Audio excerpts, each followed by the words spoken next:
First things first, make sure you have acquired the bow from feeding the dragons, then come to the top of the castle here and shoot the Iron Dragon Weather Vane. As you can see in my gameplay, you do not need to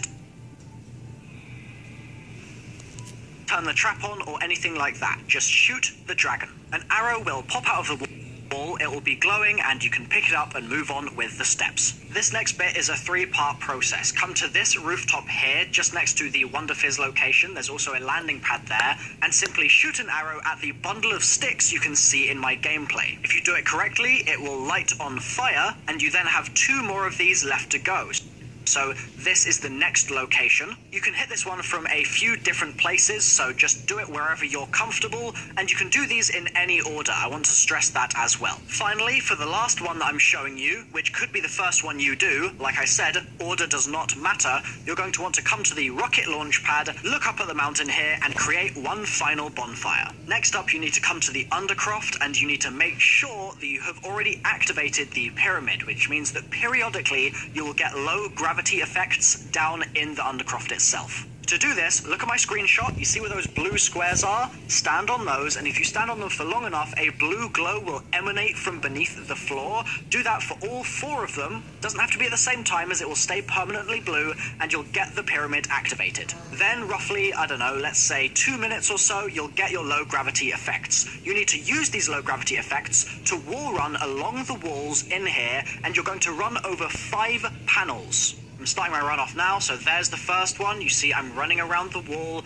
There's the second one, I just triggered it. We're going to be jumping across. That is what they look like, by the way, just in case you're confused. There's the third one hit there. There are 2 more left now, obviously. And if you fall off the wall while you're doing this, it will reset, so you'll have to try and do it again. So you need to hit all 5 panels without falling off the wall once, and when you do it, you'll get an update to your quest. Next up, we have another 3-part to this upgrade quest, so you're going to want to come to this building here, and as you can see, there is a sparking urn just under the stairs, nestled in there. If it's sparking, you're ready to do the step, you know that you've got the last step completed successfully, and you need to fill it up with souls by killing zombies. It doesn't take a large number of zombies at all. It's like maybe 8 zombies or something like that, so just kill the zombies, the souls will go in. When you stop having souls going into the urn, you know it is finished. So you see here in my gameplay, I kill some zombies, the zombies do not send souls towards the urn, so I know that that one is finished. You don't need to do the urns in any particular order. I'm going to show you another one of the locations now, and then I'm going to show you what they're actually used for. So this bit of gameplay should be relatively straightforward. I'm just filling up an urn. I'm going to show you the last urn in a little bit, but first I'm going to tell you what you're actually filling them up for. So basically, fundamentally, you need to charge your arrow so that you can turn your fires into electrical fires. So at this point, I have charged my urn, it is finished. I'm going to draw my arrow, so I'm going to pull the arrow back by holding it down, and I'm then going to absorb some of that urn's electricity onto the arrow.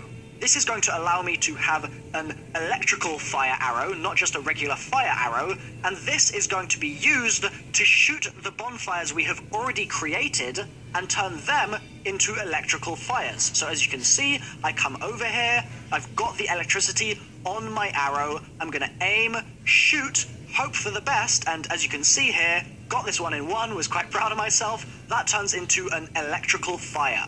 This is what we're charging the urns for, so you can then come to another urn that you might have charged. In this case, I've already charged this one. Charge up your arrow, and then come over to the area where you already shot the bonfire from, and shoot it again. Turn it into an electrical fire. The final urn location is in the rocket launch area. It's in the interior bit, the bit inside the building, so we're going to fill the urn up now.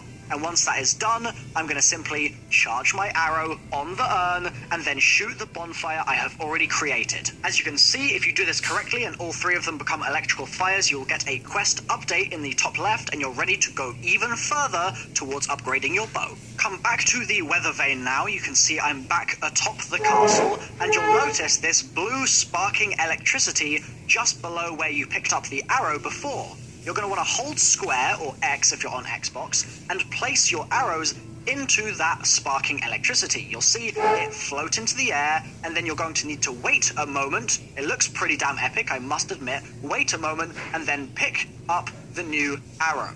That arrow then needs to be transported downstairs. So we're going back to the pyramid. Around the pyramid, obviously below the keepers, there are these boxes, right? One of the boxes has this lightning bolt logo on it, and you're going to want to hold square on that box. It will take your arrow, and then, once again, it's a case